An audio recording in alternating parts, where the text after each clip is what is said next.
Good evening, everyone. Welcome to the October 17th meeting of the Millis School Committee. The meeting is being recorded and can be viewed on Mondays at 7 p.m. on Comcast Channel 8 or Verizon Channel 37. We'll do a roll call vote. Ms. Roach? Here. Mr. Conroy? Here. Lieutenant Gustafson? Here. Mr. Catalano? Here. Ms. Soul? Here. Teacher representative? Here. Student representative? Here. Excellent. Jody, do we have anybody signed in for open session? We do not. Thank you. We'll start with the action items. We have consideration to approve the January 24th working session school committee meeting minutes. Let's skip that one because we don't have that. Yeah, we don't have 6:20 either. Okay, 9:26. Yeah. Madam Chair, Mr. Conroy. I'll make a motion to approve the school committee meeting minutes from September 26th, 2017. It's been moved and seconded. All in favor? Aye. Opposed? Motion carries unanimously. Student representatives. So today was picture day, and this past weekend was homecoming weekend. The football team won the homecoming game, and this win gave them a playoff berth. There's going to be a Millis boys lacrosse team this year. There's a meeting after school on Thursday. Last week was the Millis soccer teams, and they played at Gillette Stadium. On Wednesday, October 25th, the cross-country team will have their TVL league meet in Medfield, and seniors are going to propose their senior projects soon. Great. That's exciting. I was at the Gillette game. It was really exciting. It was a couple of great games with a couple mini games in between. So thanks to everybody that put that together. Bernadette. For all the staff, they're going to be participating in the Jeans for Troops Day. They donate $5. They're able to wear jeans on November 9th. So it's a kind of a fundraiser for a good cause. And the Clyde Brown is having a candy corn guessing contest for all the students K through 4. It's in the library. And in order to enter, you must have read one approved by a teacher or librarian. That goes from now until October 31st. And third grade will be taking a field trip to Plymouth Plantation this Thursday, October 26th, and it will be an all-day field trip. The middle school girls who are interested in the 7th and 8th grade and playing basketball need to attend a meeting in room 121 this Wednesday at 7:45 in the morning. And the high school, the Hobie leadership applications are due by this Friday, October 20th. And there will be a meeting at 225 in room 104 this Thursday for all students going to Spain and France. Great. Thank you. Next on the agenda. I can do a couple things. Sure. Yeah. Yep. In your packets, you have October enrollment, which is shows that we've lost 5 students. Those students have moved, and 2 fewer out-of-district students in out-of-district placements. Other than that, choice remains stable at 87 students.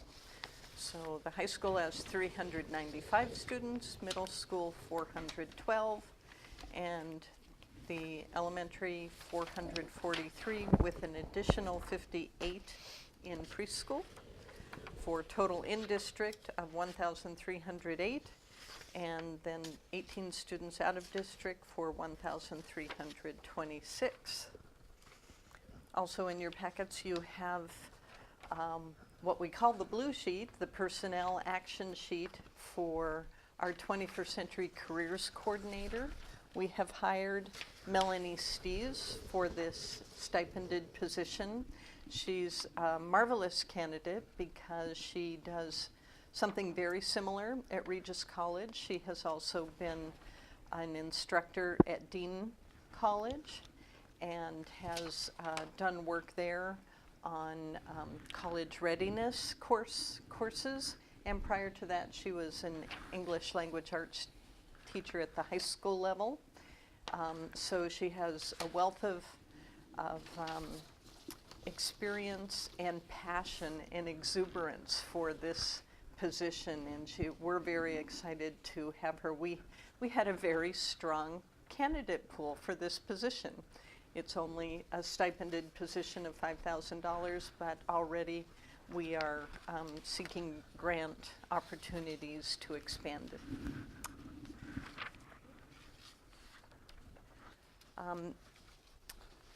Mr. Phelps is not feeling well, so his improvement plan will be next week. I will do my district improvement plan, but we were going to go with a short, I can do mine first, I guess. I do have two other announcements before I do the district improvement plan. Madeline Podelka and Maggie Stefanowitz created a video called Dr. Distraction, which was chosen as for the second place video in the junior-senior category of the Moving Together conference at the Park Plaza Hotel in Boston, sponsored by Massachusetts Safe Routes to School. Also in your packets, you have a thank you letter to Chief Barrett and the Millis Fire Department with a couple of pictures. On behalf of the Millis School Committee, I'd like to thank them, and on behalf of all the students and the nurses and the staff at the schools for the go bags that they created. The go bags contain essential supplies that the school nurses can grab and go in a medical emergency, such as an oxygen tank, face masks, gloves, bandages, airway supplies, and pediatric sizes for medical supplies as well. Many useful things. In the Millis Medway News, we had an article on the learning tour that we hosted for the Massachusetts superintendents and the new superintendent's induction program. Also featured in this month's edition was an article about teen stress that they interviewed our guidance department, Mark Dickey. There's been a lot in the news lately around teen stress and some of the practical ways that parents and schools can reduce stress or help teens manage stress. So that was a very good article as well. So I think I'll go. Can we do this? Can we do this too? Nope, There's Bob. There's Bob. So maybe we'll do this. Okay, and yeah, how's do that? new business, sure. So, And I'll show him where. okay, perfect. I think we all have a yellow folder. We had a piece of new business come in, which is a bus request for a school field trip going to the Stadium Theater in Woonsocket, Rhode Island for the middle school 5th grade class to see the play A Christmas Carol.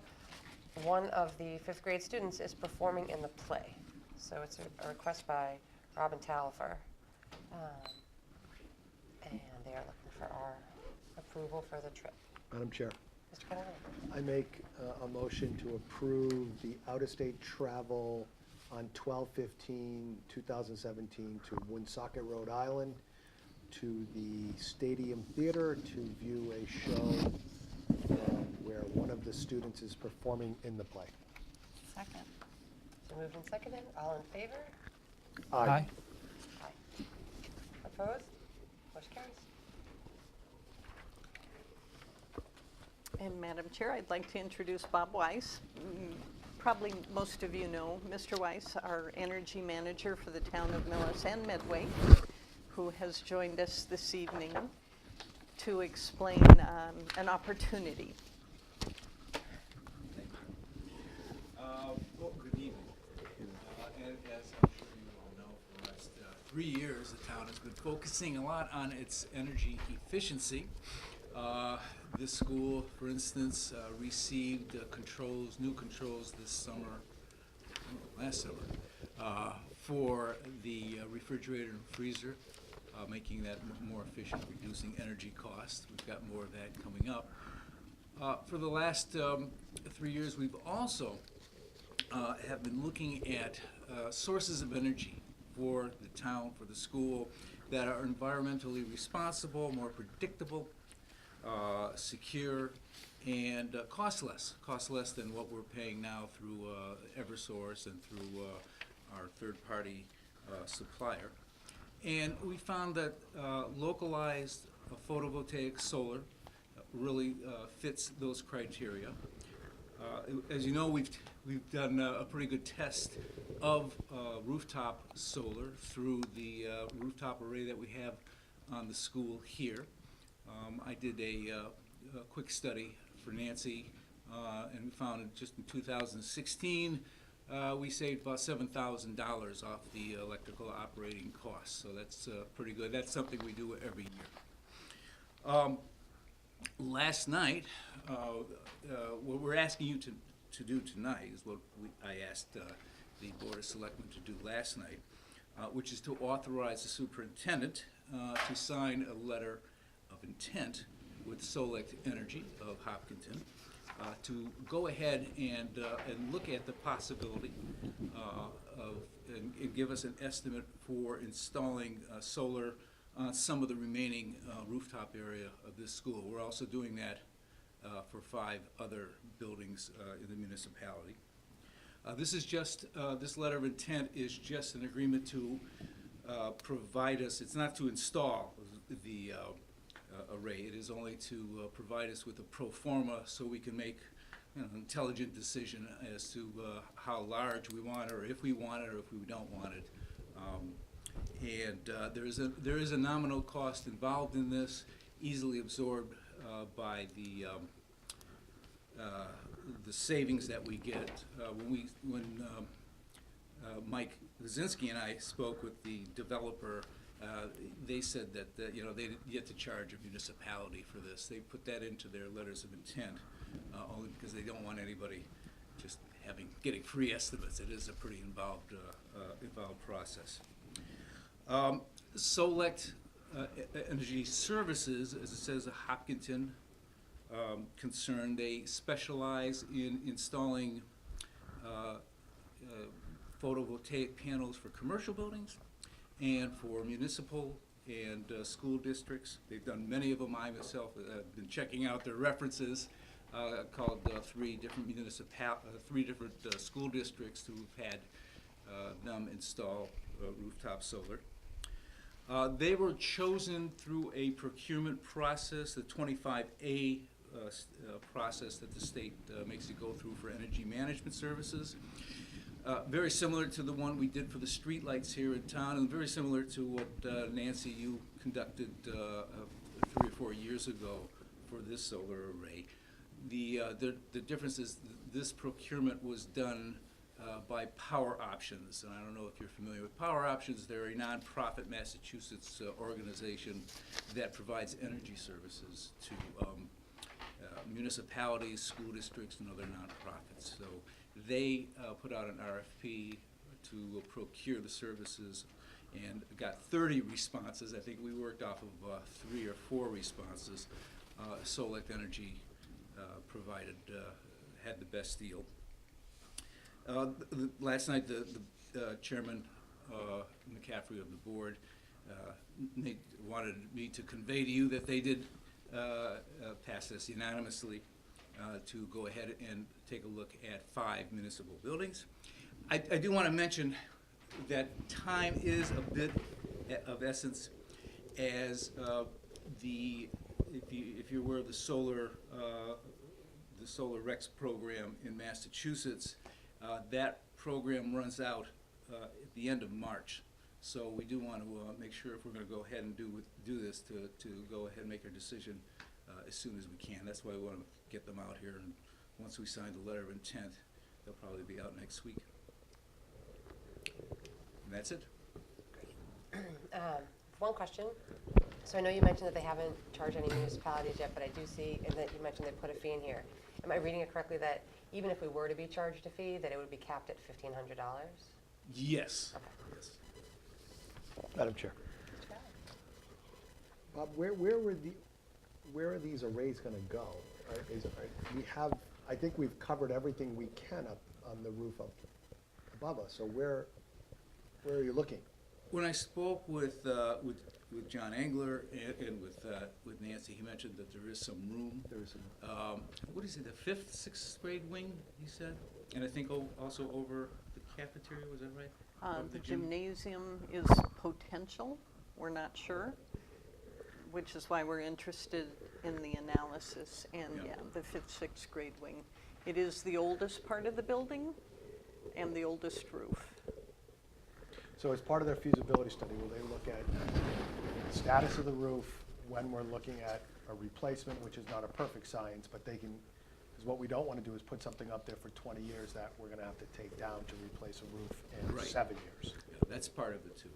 I mean, they have a vested interest in that as well, because if we have to repair a roof after 5 or 10 years, they have to tear the system down, get it out of the way, do the repairs and put it back. So that would be in their interest as well.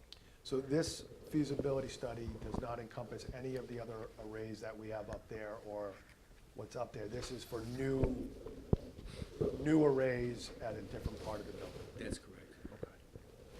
And then, Madam Chair, it's not necessarily for you, but we should probably produce a report on what, and ahead of this, what it cost us initially. I know it was minimal cost. I think the company itself did it, but what does it cost and what have we actually seen? That number is new to me. That's $7,000. I'd be interested to see, because I think it's been up there for 3 to 4 years, what we've actually saved.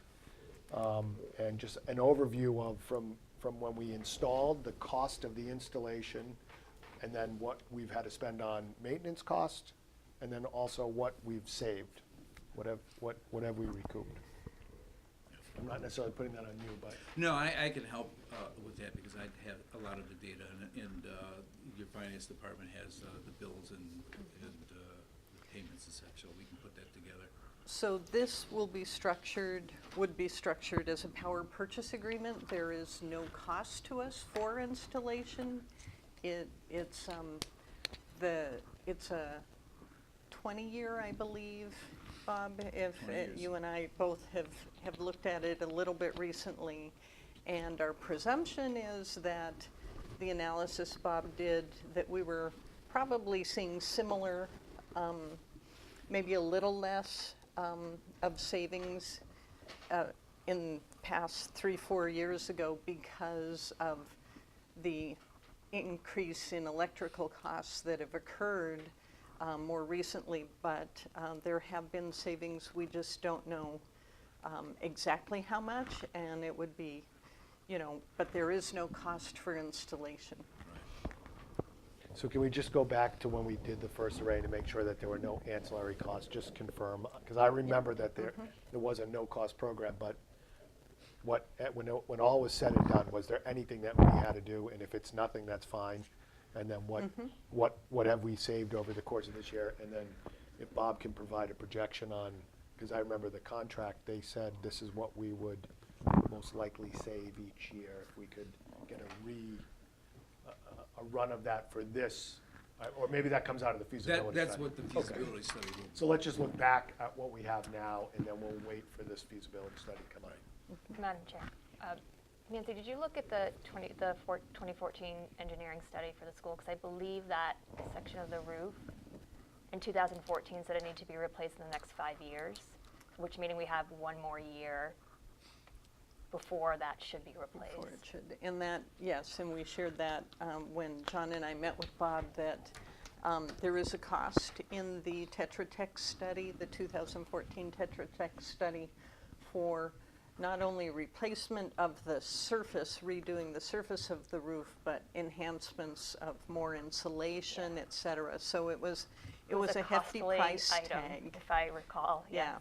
it was. And that is, it's been in our capital plan listed a few years out, but it is the full-blown replacement, and the other work they listed in the Tetra Tech study was costly. So that'll be part of, I believe, what they will analyze as well in this So it'll be a way to update our Because analysis I believe, of if that. I recall correctly, and I'm pulling these out of my head, it was almost $200,000. Yeah, 283 or something. like Correct. that.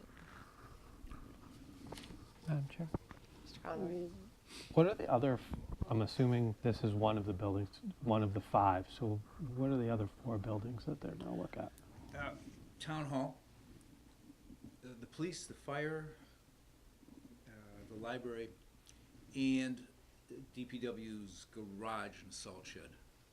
We were a little concerned with that because I was the gonna say, garage. aren't they talking about needing to at least take the garage? Well, it has a lot of, a big load, doesn't have a roof that's gonna support Right. panels. The salt shed, on the other hand, has a good-sized roof, but has one light, so it doesn't have a big load. So we were concerned that they would be putting in a lot of panels. They would be getting, developer would be getting the SRECs out of it and all the other energy benefits. We would be getting energy credits that we couldn't use.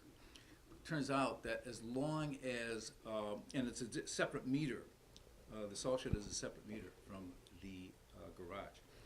Turned out that if you have, as long as they're on the same parcel, you can take electricity from one building to the next building. So that's going to work out fine for us.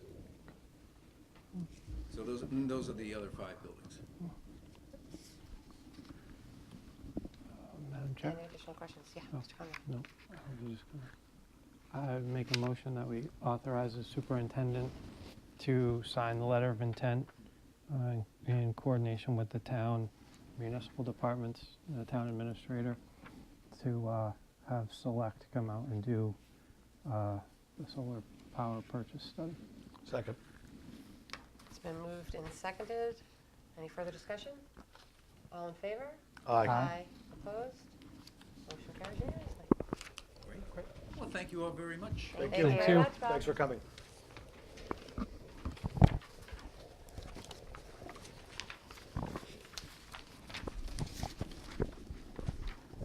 Yeah, thank you. So we'll send these copies of that and make a copy. Thank you. Thank you. Sure. We'll send that over tomorrow. Okay, very good. I saw that. I sent you the energy codes. So I sent you the energy codes. Right. Enjoy those. Okay, thank you. Good night. Thanks, Bob. Thank you.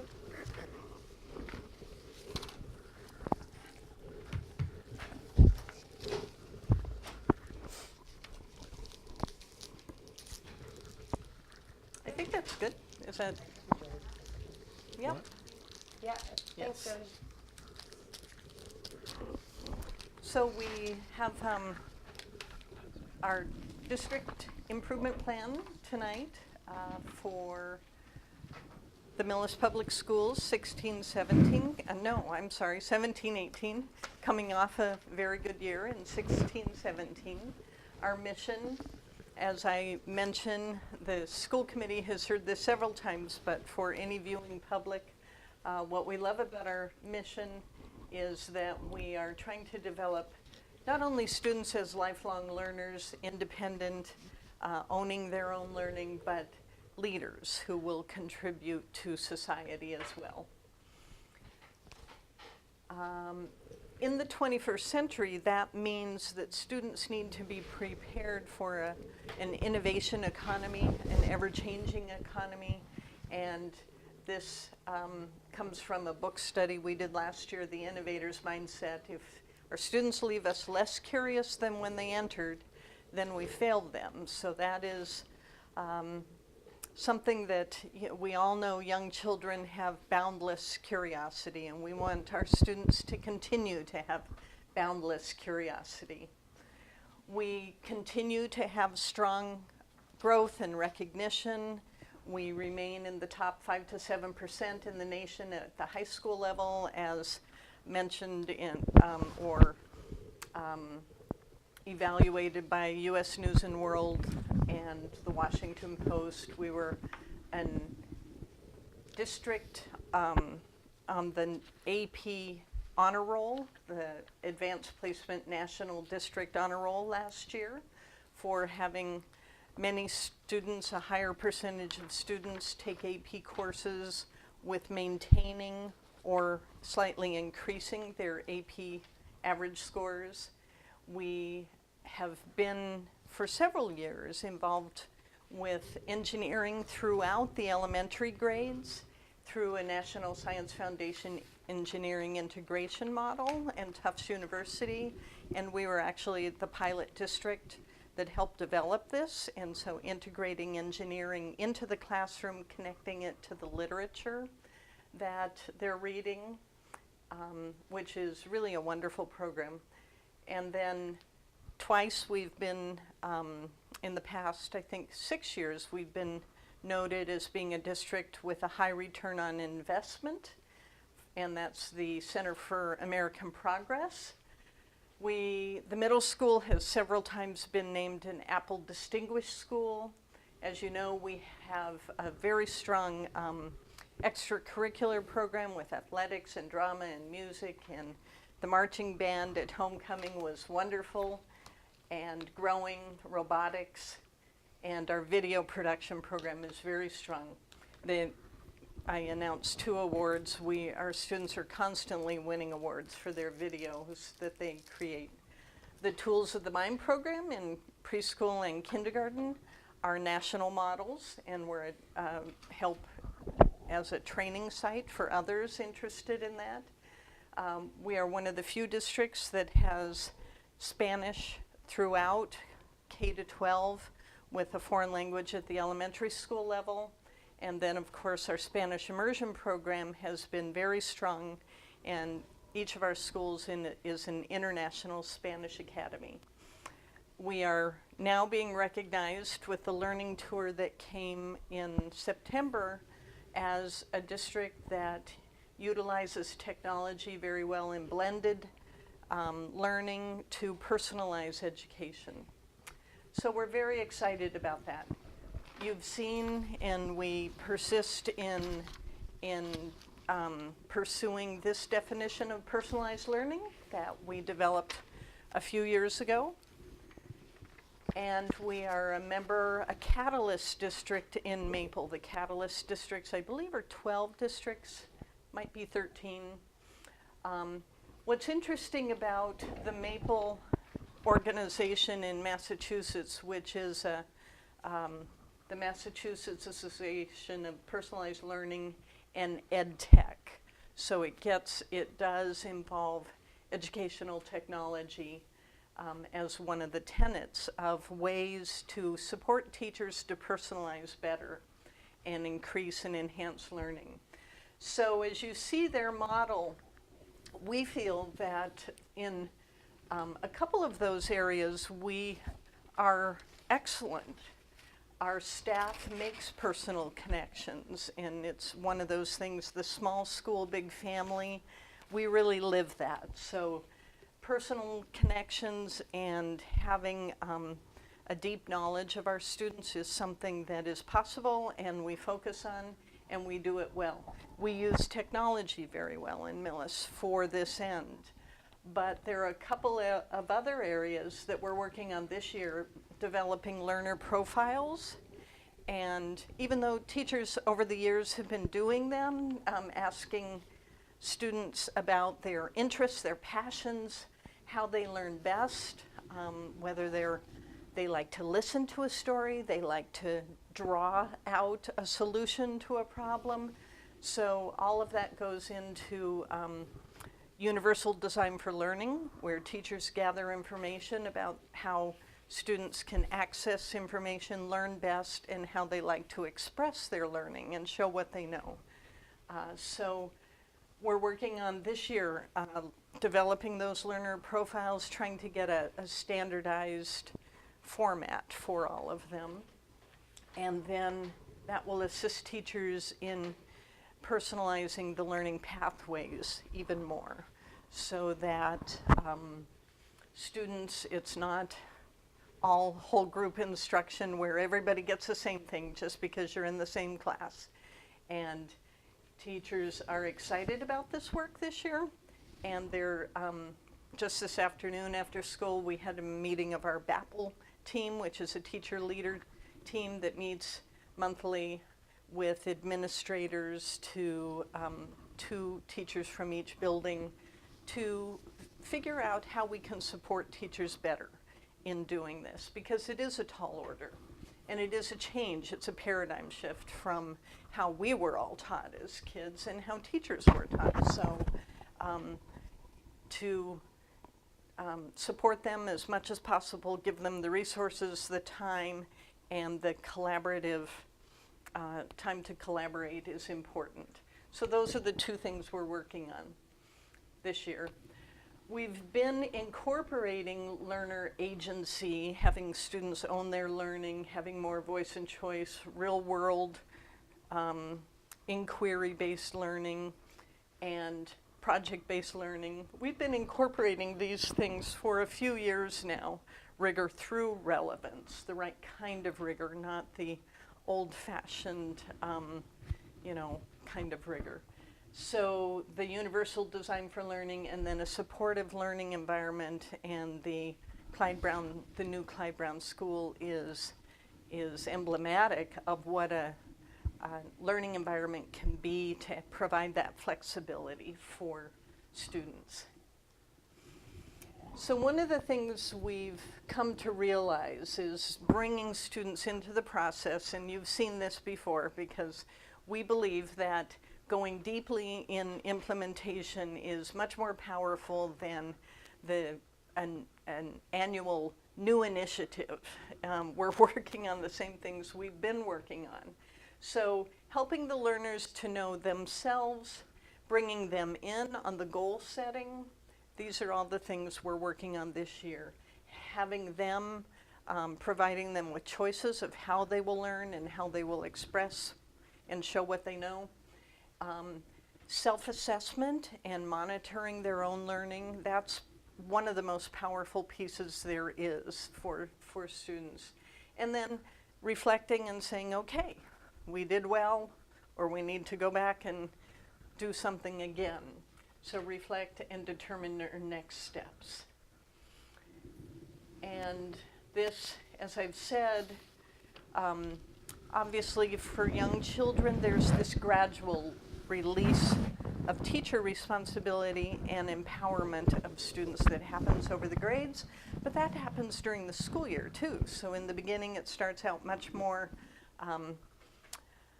maybe routines are put in place by teachers in the beginning of the school year, and then by the end of the year, they've been not trained is the wrong word, but they know how to be independent learners no matter what their grade level.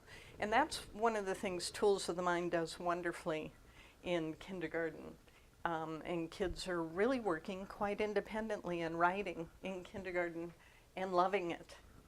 So this is all very exciting work for us, and we love that this year we're really focusing on taking a good foundation in social emotional learning, and we have action plans, a district action plan, and school-based action plans around social emotional learning, because it is essential and it is an area that we want to strengthen in the Millis Public Schools. So later on in the year, you'll be hearing from that team, the social emotional learning team. Our last release day, Friday the 6th, was it? October 6th, I think, or just recent release day, full day. We spent a good chunk of time on this. So other highlights from last year that we were able to accomplish, we had online payments for bus, athletics, extended day, which is a real accomplishment, and we're working this year on getting the rest of our payments to be online as a convenience, and it helps with revenue collection. Electronic MCAS was for some of the grades, and this coming year we're going to be doing electronic MCAS. We've chosen to do it grades 3 through 8. And the reason we've chosen to do that is because it provides our students with familiarity with that mode of testing, and the more they get used to it, they are able to the technology doesn't get in the way of them, the assessment of where they are. So we think we can do it. We don't quite have enough devices. We'll have to share back and forth. But we think we can manage the electronic testing. I'll talk a little bit more about MCAS and the changes that will be publicly released tomorrow. And it'll be in the papers, et cetera, tomorrow. We have preliminary results we've looked at briefly. We got them yesterday. They're embargoed until tomorrow, so I can't talk about them, but I can talk about the changes.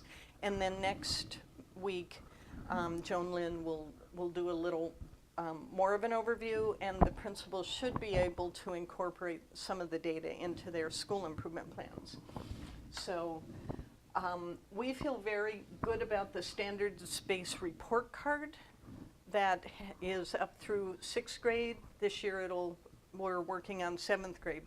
And it's a process that helps really define what kids know and need to know and be able to do, because we develop proficiency levels, the 4 proficiency levels for each of the standards. And what does it look like if somebody's exceeding expectations? So that's been very good work. We have additional electives, stress management class at the high school, environmental science last year, exploring computer science last year. Of course, our VHS and tech classes provide a tremendous amount of online electives for our students.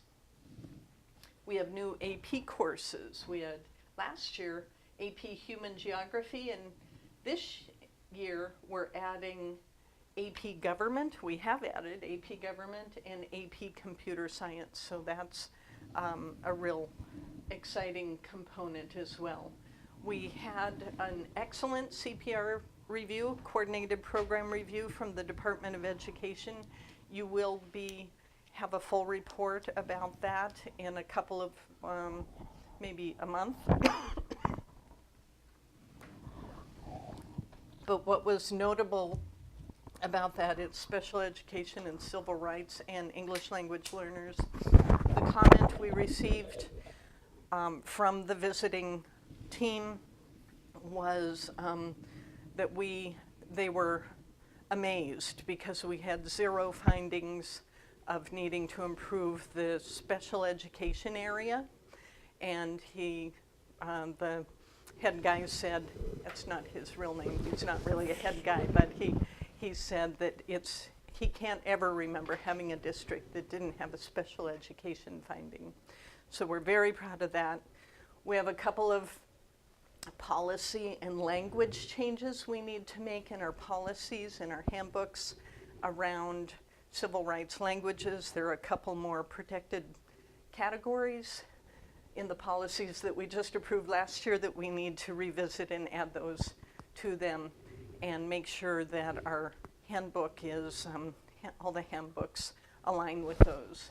So, and then we do need to develop, it's in the district improvement plan, we do need to do every year an audit to make sure there's access and equity across the board for all students. So we're in the process of developing that audit instrument. We worked on facilities improvements, the bathrooms, the gym, and increased cleanliness. We worked on enhancing parent communication and changed the format for parent conferences to allow evening conferences and have parent conferences at the high school level. There was a literacy night. There were other parent information evenings around school safety, one on dealing with anxiety, etc.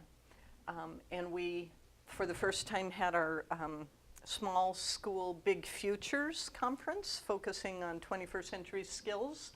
21st century careers, which was a big success. And we are developing the STEAM and Global Scholars program for enhancing our future readiness of students, whether they're on a career pathway or a college pathway, and then career everyone will be in a career eventually, and we need to do a better job preparing them and getting them aware of what that entails. So by providing real-world visits and mini internships and talking, having fairs where they're talking with people who are working in those professions, we think will be a great benefit to students. So this year, similar, again, it may feel like a little bit of a broken record because we, as I say, we believe, and the research supports, that going deeply, it's only with deep implementation that you get real progress. So we're continuing to strengthen our STEAM offerings, that for the public it's science, technology, engineering, art, and mathematics. And Social Studies Curriculum Committee is currently reviewing and aligning. We're looking to increase our emphasis on civic participation and participation in government, and looking at a curriculum called, I think it's called One Nation, One Community, One Nation. It's a very nice curriculum. The personalizing, taking what we do and personalizing it for students, strengthening our social emotional learning, and the standards-based report cards with grading and proficiency levels should be K-8 very soon. We're moving right ahead with that.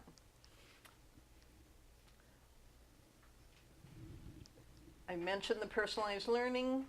One of the things we want to do this year, last year we had a mini learning walks where we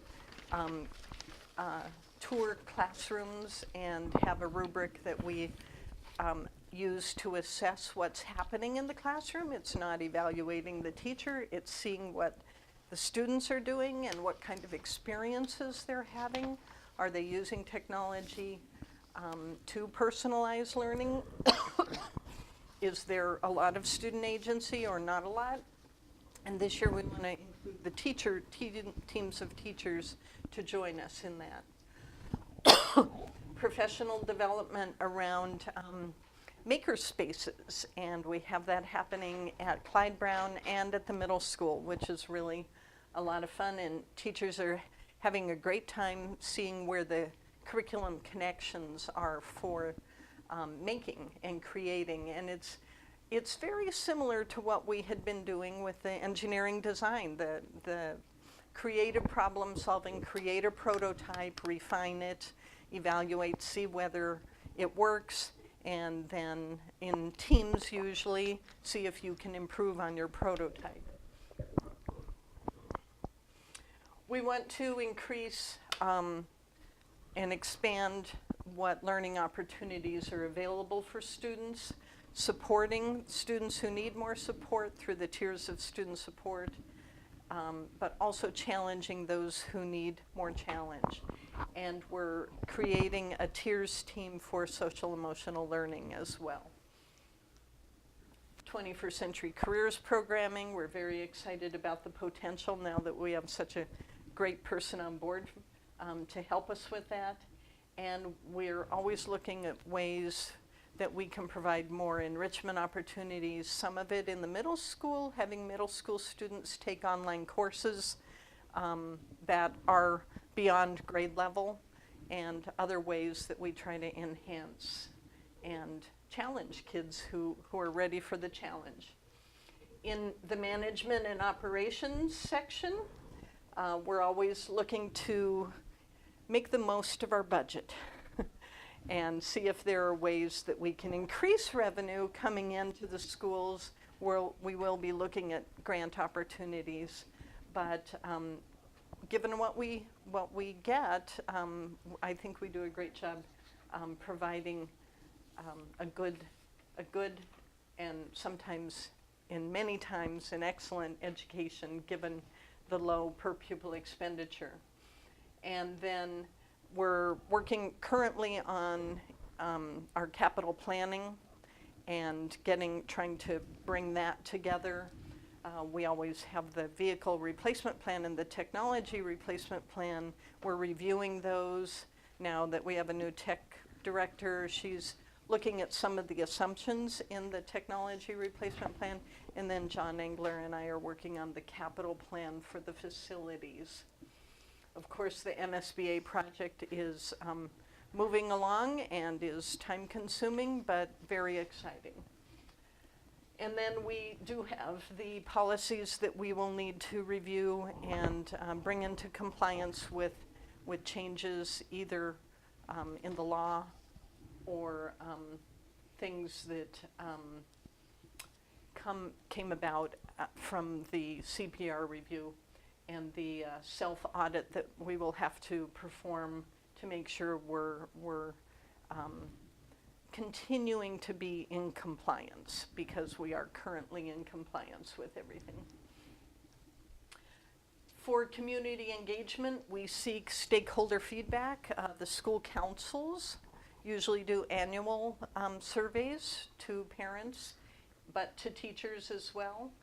And we're looking to increase the community engagement and partnerships. This morning, our director of curriculum and a teacher were at the YMCA for breakfast looking at their mini grants, that they're a good partner for us in many ways.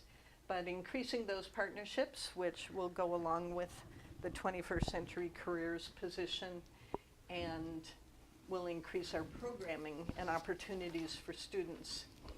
And then one of the things the visiting team noted when they did their learning tour and the CPR review team noted was our excellent culture.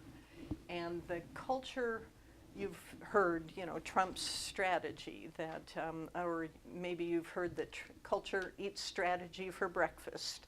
Both are common phrases. If the culture isn't good, then it's much harder to get things done. And our teachers are just phenomenal. Our support staff is phenomenal. We really do kind of live that small school, big family. And I think that has a strong, it strengthens our ability to do what we can in Millis. And of course, we are always looking to improve and streamline our supervision and evaluation processes and bring in as many stakeholders as we can around this vision. So I mentioned the MCAS will be public tomorrow. It's called the Next Generation MCAS. As you see on the left-hand side, the legacy MCAS is the older MCAS that had been in place for 20 years. And because it had been in place for 20 years and grew not organically, but it grew from a couple of grade levels and more grade levels were added year after year, there were some problems with that. So we will have new categories. The terminology will be different. Instead of advanced, we'll have exceeding expectations.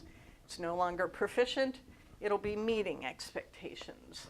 Not needs improvement, partially meeting expectations, and then not meeting expectations instead of warning. So the terminology will be different. In your packets, there is a Dear Parent letter that will be coming home when you get your students' results, which is very helpful and explains a lot of this for the parents. So the difference will be remarkable, and it's resetting. It's a new baseline year, so we won't be able to do our 3-year rolling averages. We won't be able to compare to the past. But of course, it's a natural tendency to want to compare to the past. The standards were set by 125 teachers meeting with DESE over the summer, setting standards level and set points in the categories.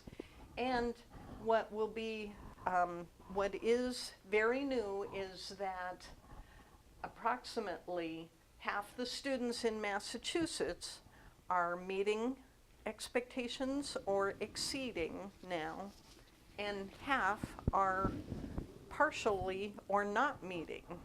So it's very much like the national NAEP and AEP tests, in which even though Massachusetts is the highest performing state in the nation, about 50% of our kids are above that line and 50% below that line. So it'll look very different, but 50% is the state average, and that's the highest in the nation. And the reason is because they want to increase the level of rigor so that fewer students have to take remedial classes when they get to college. And there are some statistics that in Massachusetts, at the community college level, about 70% of the high school graduates had to take a remedial course. Now these are kids going to community colleges. So what I believe at one point I did see a statistic that for all college-going students, the percentage was about 40% taking a non-credit bearing remedial course. So this is why Massachusetts wants to, I don't believe our Millis percentage is that high, but it's hard to get that data because kids go everywhere in the country to school. So we do have a little bit of data from a few years ago, but in general, the move is to make improve how we educate students so nobody is having to take remedial courses. So the next generation results look much like the NAEP results, with about 50%. These are the NAEP results in 4th grade and 8th grade English and math. You can see this is Massachusetts, 2015. In 4th grade reading, we were about 50% above meeting or exceeding expectations and 50% below as a state. And then 4th grade math was a little better, where we had a little higher percentage above in the top 2 categories. 8th grade reading, just about, a little less, maybe 48%. And then 8th grade math, similar. So this is what our results will probably look like. Okay. And this is what the old MCAS results look like, where the tests at each grade level varied greatly in terms of how difficult they were. So you can see here that, for example, 10th grade math, and here 10th grade English, in the past, across the state, these are state results, let's take English, 10th grade English, about 92% of all students in the Commonwealth were in advanced and proficient. So what does that tell you? Compared with 4th grade, the second bar in, 4th grade, only about 52%, we'll call it 55 maybe, % of the kids were in the top 2 categories. It really means the 10th grade test was a lot easier than the 4th grade test because it wasn't calibrated and consistent. So now it will be consistent, where about 50% of the kids across the state are above in the top 2 categories, 50% in the bottom 2 categories. So we knew that as educators. We knew that the 8th grade, the 10th grade tests were kind of comparable to the 8th grade tests. They were not as rigorous, and the 4th grade test was the most rigorous of all. So you can see 4th grade math and 7th grade math were also very rigorous, with only in the past, only about 50% being in the top 2 categories. So it will look very different, and it'll take some time to get used to, and we won't be able to make a lot of comparisons, but at the same time, it does give us a lot of good information. So we're learning what that information is, and it will come out in broad ways in the newspapers tomorrow. So we'll go into more depth with this next week when Joan Lynn's here. Question? Just one question. So looking at the MCAS for 2015, it looks like well more than 50% across all grades are proficient. But now with this next generation, it's 50-50. So is it truly that, I'm just trying to process all these numbers, is it truly that this next generation is harder? It's a harder than test. MCAS? Yep. Okay. So it's not that our children are somehow falling behind, it's just that the test is completely No. different and more challenging. Right. Across the states, students did not get dumber in the past year. The tests got harder. That's a crude way to explain it, but the test is harder, the standards are higher. In some grade levels, in some subjects, much harder. So as a parent, when I look at my daughter's scores, when I get the letter home, my tendency will want to be, well, last year you were X. How come this year you're only X at Y? And the answer is that the test is different. It was a harder test, and also the format was different for many of the grade levels being electronic. So that takes getting used to as well. So,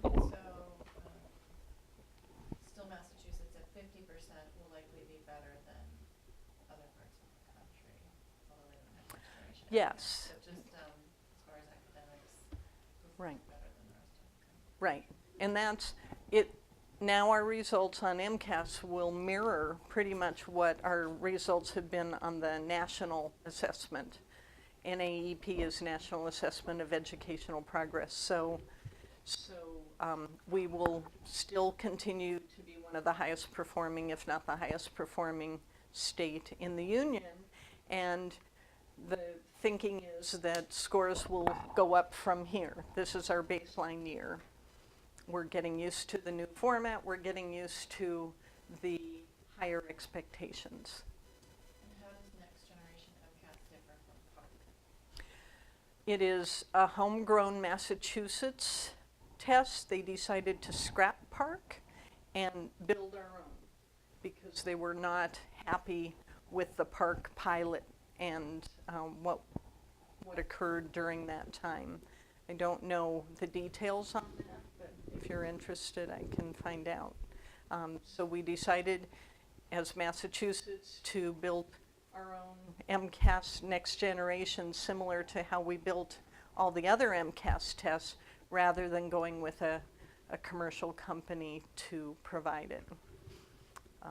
There are still vendors involved with that, but it is, and the teachers are instrumental during the summer. They bring together huge numbers of teachers and during the school year to develop test questions, to set standards, and to then look at the cut scores, what is exceeding versus what is just meeting expectations.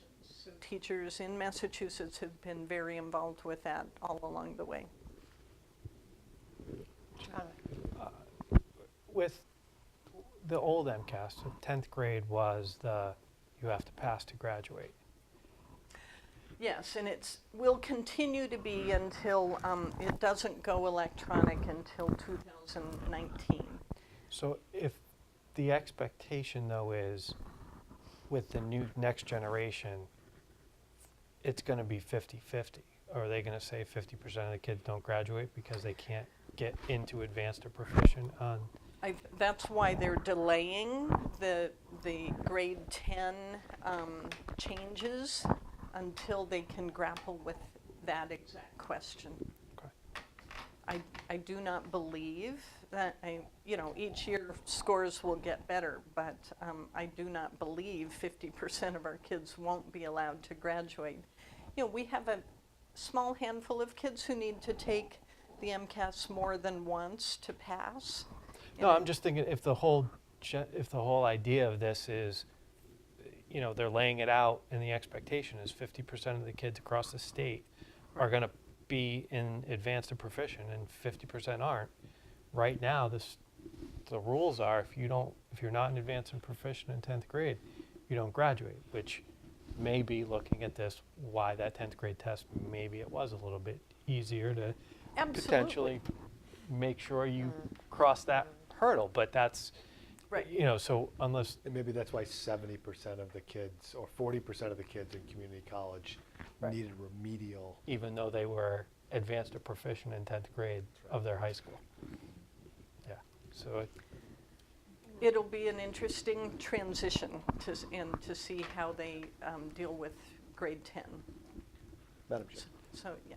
So maybe this is for next week, but if the original MCAS and the next generation was tied to standards, right? Because that's what came first. Yeah. The first MCAS, standards, In the which led frameworks, to right. frameworks, which led to curriculum, which led to testing.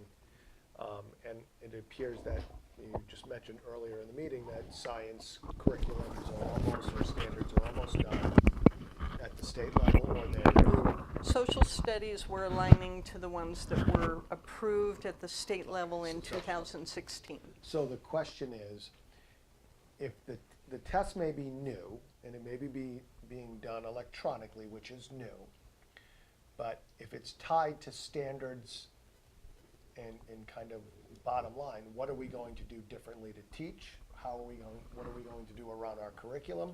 So it can't just be the test. There's got to be getting the kids, Right. which is We teaching the believe, test, which is somehow became a bad thing, but if the test was based on curriculums and standards, it was teaching what all of the Correct. residents of Massachusetts should know.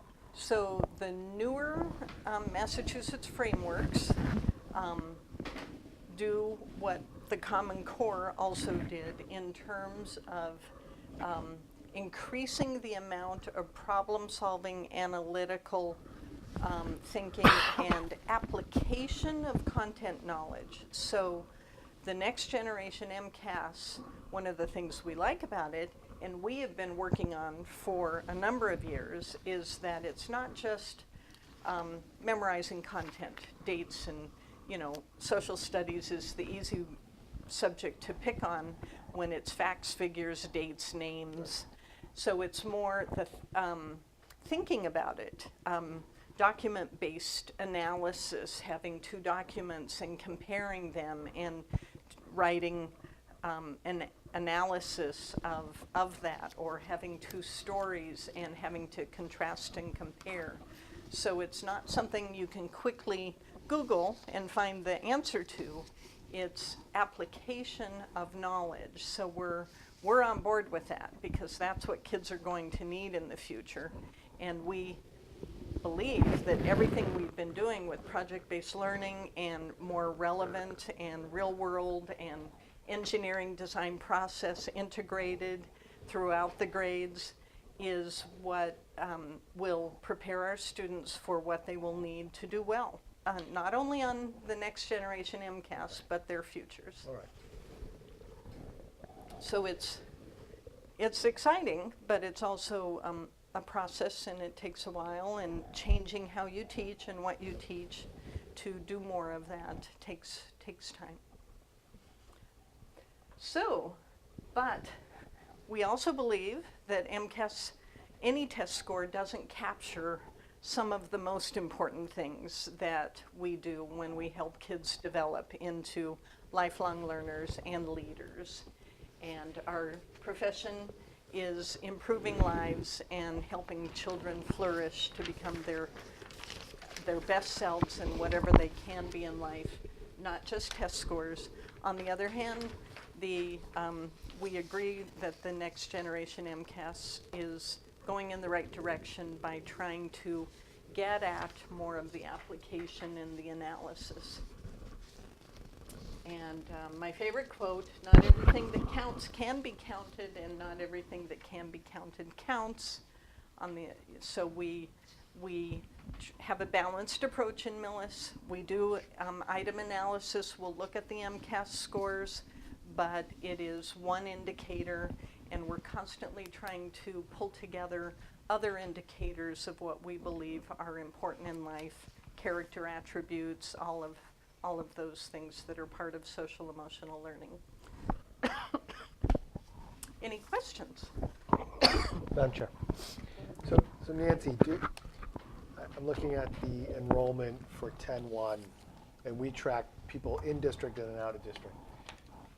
Do we know, is it part of the state's tracking, do we know kids that were in the district or live in the town that do not attend our schools? Yes. Do we have any ability to track or ask those parents, I don't know if it's allowable, especially if the kids are in the district and then they leave to go to a private school or another school. Do we track that? Have we ever done any kind of exit interview, for the lack of a better term, on why are you leaving the district? What's going on? And there may be some reasons that have nothing to do with the district, but there could be other things that we should identify and think strategically to try to meet so we're not losing our residents. So I don't know if you've done any of this or if not. It's been a while, but we have done that, and we've done it via phone calls. I think an easier thing, would be to develop some questions and ask them why. When I first came to Millis, I was part of the process where I called, and you're right that a lot of it wasn't unhappiness with Millis, but it was something else. They lived in another town, they taught in another town, Right. et cetera, or we're a private school family, we went to private schools and we want our children to go to private schools. So, but it is, our trends have been good it's in our budget books, in the school attending report for homeschool, private, vocational, and charter schools. That data is in there, and the trends have been very good. So we're not alarmed, but it's certainly data that we can capture, and the school improvement councils might be the appropriate place to send surveys out. And then, can I ask one more question? So the new report cards, have the new report cards getting in line with kind of the MCAS, have they changed the way where it's now based on standards? Has it changed teaching? Has it changed Yes. learning in the classroom as well? Has it been it's been a cumbersome process from what we've had updates. Has it helped the teachers? Has it helped the teachers? It's helped the students, I believe, most. And yes, the teachers are more focused because the process first is to develop what we call power standards, and we're not the only ones. Nationally, people develop power standards because there are so many standards. The image is that the center of the bullseye are the things that provide readiness for the next grade level of learning. They're enduring, lifelong things you need to have, and they provide leverage. Leverage being something, for example, reading well affects every single subject area. So those are the three attributes of a power standard, and we started this process when I was director of curriculum, defining our power standards, and we refine them every year. So as part of the standards-based report card process, teachers revisit those, say, are we happy with our power standards? Because you can't pay close attention to everything. So the center of the bullseye is the must know, then there's a need to know circle and a good to know, Right. and nice to know. But we really try to focus our report cards on reporting on the power standards and then developing the 4 proficiency levels within that for each standard. And then there's the habits of mind that go along with it, which are those very important character attributes that we assess separately. It used to be in the old report cards that sometimes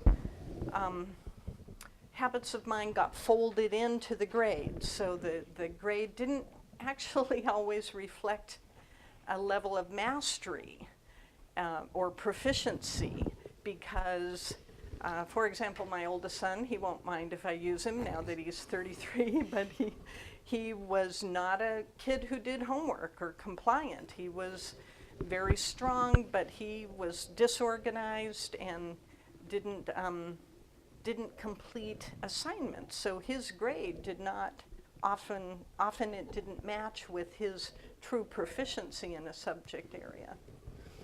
So we're separating those out.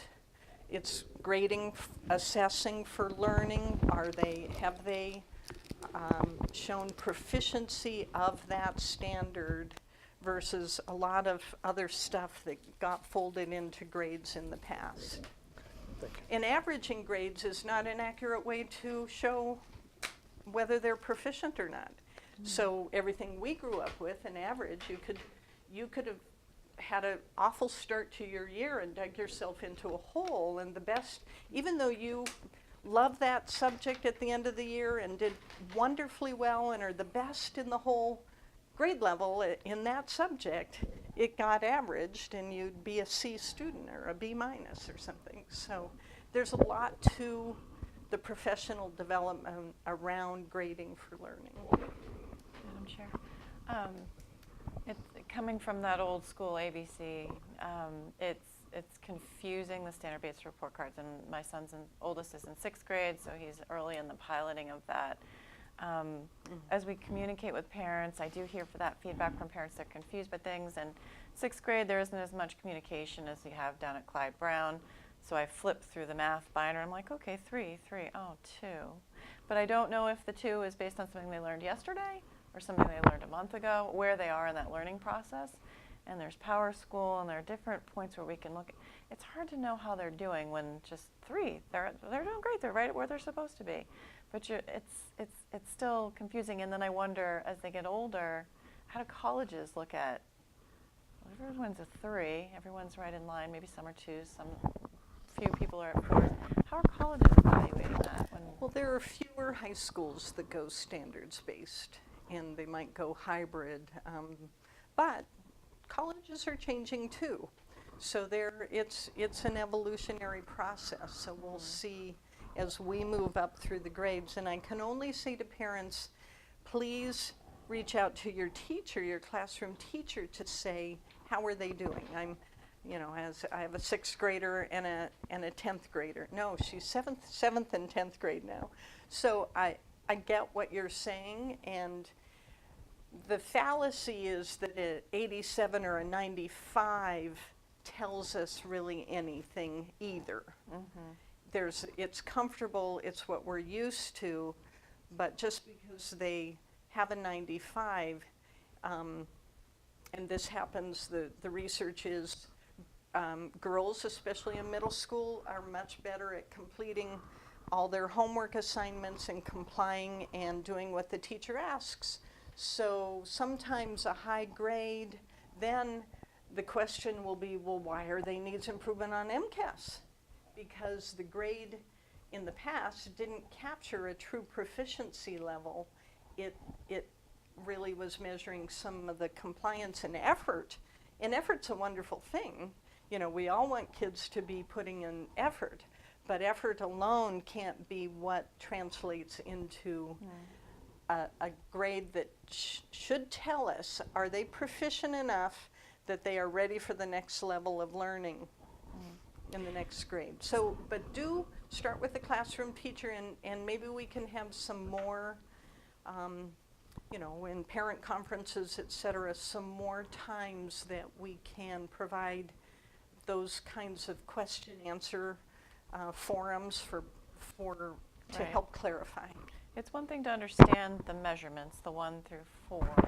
It's another thing just to understand how your student's doing. So communication just has to go both ways. So parents can reach out for clarification, but other than a report card, which is just really the numbers, and then you have a 10-minute opportunity with your teachers through parent-teacher. So you don't really get much of the story. How's my child doing? Right.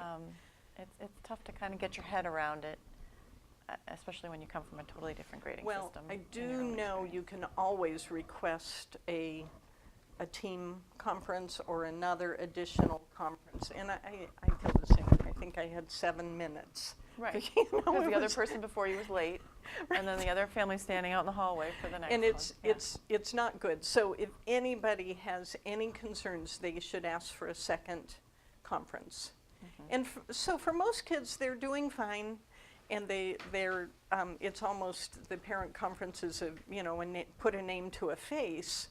That's not ideal. So we'll look at how we can improve parent conferencing as well.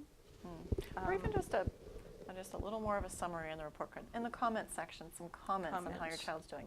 And some of my comments, they're personal, but they're also, we hear a lot from parents. Just, and so I'm echoing what other people have told me. Right, and I get it. When I go for my kids' parent conferences, I am listening for those reassuring statements Right. that, you know, that I hope to hear.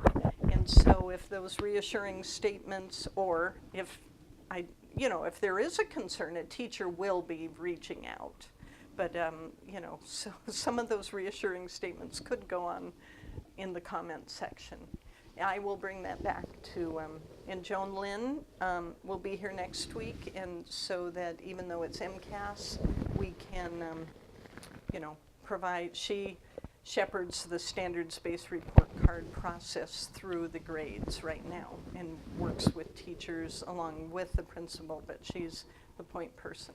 Great, thank you. So that's good for her. One last thing, maybe this is a conversation with Joan. What you were saying just struck me. Is the parent-teacher conference the most efficient use of time for both the parents and the teachers? I mean, not that I want to put more work on a teacher, but instead of having to try to have 10-minute meetings, if they could spend 10 to 15 minutes early on in the year with kind of a standard kind of, this is what's going on with your kid, and everyone gets that, what?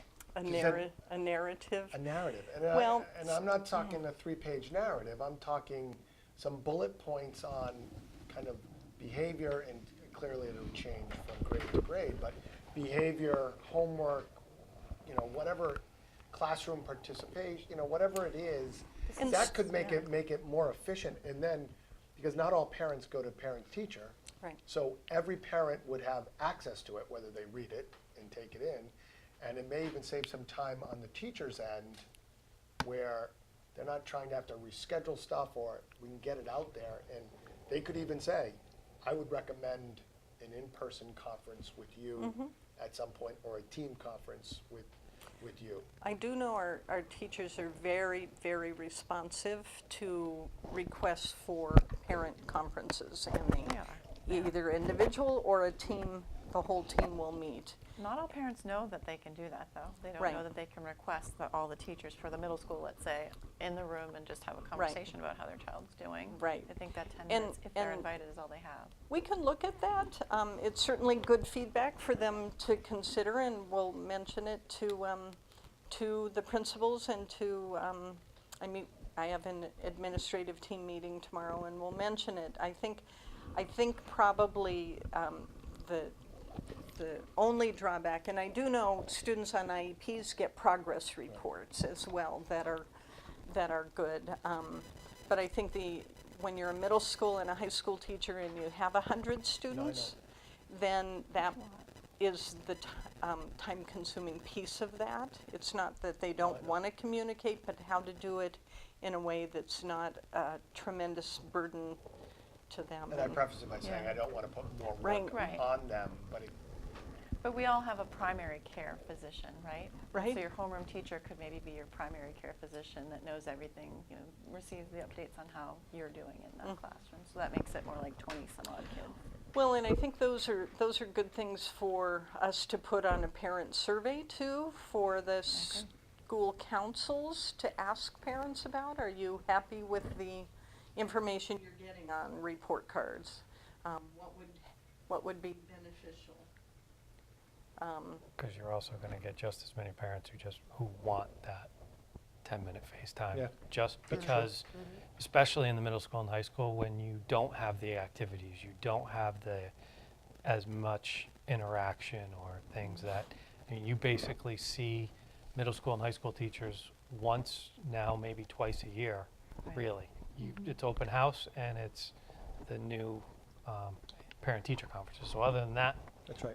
you don't have, so there's going to be, There's the end of the year piece too, where you had the mid-year assessment of how your child's doing. Maybe they had a 3, and then you get the year-end report card, and then they have a 2 in that same subject. And you have no idea why they went from a 3 to a 2, and the year's over, and so you have no one to ask. So that's just another little piece of it. Any other questions for Nancy? Thank you. I think the last. These are not done. So do you have anything else for your report? I think that No, covers I'm fine. Okay. I don't have anything for the chairman's report. For subcommittee reports, for the elementary school building committee, the project continues to move forward as planned. Just last night, the Board of Selectmen approved the stormwater management plan, which is one of the milestones of the site preparation work, and that was contingent upon the approval of it by other boards in town. But it was a good sign last night that they approved that plan that was presented to them. As people may or may not know, there was a second lawsuit that was filed by a resident in town. That was a federal filing of a lawsuit. So that is something that the town continues to work with town council on in response to all of the different filings and portions of that. The state lawsuit, which was the initial one that was filed, was heard on, I believe it was October 6th. It was a different judge that had been involved in the case originally. That judge had not had an opportunity to look at all of the documentation related to the case, so wanted a chance to properly review everything, so took it under advisement and said they would try to get a ruling back prior to the November 6th town meeting vote. So we're expecting that decision to come at the end of October. And just last night as well, at the Board of Selectmen meeting, the board opened the warrant, voted unanimously to place a reaffirming vote of support for the project on the warrant article. It will be almost identical in language to the article that was voted on in the June 2017 town meeting. Purpose of that vote is for the community to have an opportunity to reaffirm its support of the project. With the various lawsuits happening and with 2 citizens' petitions also on the warrant, both that are directly related to the project, the decision was made to have the town reaffirm its support for the purposes of the MSBA. So that is the update on the elementary school building project. Madam Chair, Ms. Silver. at what point are we concerned about an awkward moment in needing to pay for parts of the project, and the MSBA having a concern that there are ongoing lawsuits, even if we get past town meeting, and I fully expect that lots of people will show up for town meeting and show their support for this project as they have in the past. Where are we at sort of a moment where we're concerned that there are lawsuits pending and we need to fund the project, or maybe we don't know the answer to that? No, I think we have a partial answer to that. So just this week, Chairman of the Board of Selectmen Jim McCaffrey and Chairman of the School Building Committee Wayne Klocko, sorry, it was last week, met with the MSBA and spoke to them in detail about the status of the pending litigations. The issue is that there are limitations to what documentation that we can sign if there's pending litigation. So, with that in mind, we wanted to go to the MSBA and just have an open and frank conversation with them. So so that conversation led to their willingness and full support of the project, continued support. We have an extension until the end of February for the signing of the project budget and scope documentation, which is basically the document that says that they will agree to pay that 21 million that they've earmarked for us. The money is there, the money's waiting for us, the money's not going anywhere. They've also mentioned that they would be willing to extend, again, if necessary, past the February timeline. The Board of Selectmen will have the decision as to what kind of risk the town will take as far as continuing to approve contracts, that it would be, the burden financially would be solely upon the town if for some reason the MSBA, we can't get to the place where they're able to say, yes, the money can start to be reimbursed your way now. Right. So we're not there yet. We'll soon be approaching some large contractual discussions related to site preparation packages and early site bid packages to be able to put the fence up and start to get some of the big work going. So that'll be a question for the Board of Selectmen to see just how much risk we're willing to take on. Other questions? Okay. New business. So we were scheduled to go into working session. We are not going to go into working session this evening. We are going to take a roll call vote to adjourn to an emergency executive session based on information learned last evening regarding pending litigation. So I will take a roll call vote to adjourn to executive session, not to return to open meeting. Ms. Roach? What do I just say, approved? Aye. Here? Aye. Aye, sorry. Aye. Aye. Ms. Catalano? Aye. Ms. Sewell? Approved. Aye. All right, we're unanimous to go into executive session. Thank you, everyone. Our next meeting is next Tuesday, October 24th.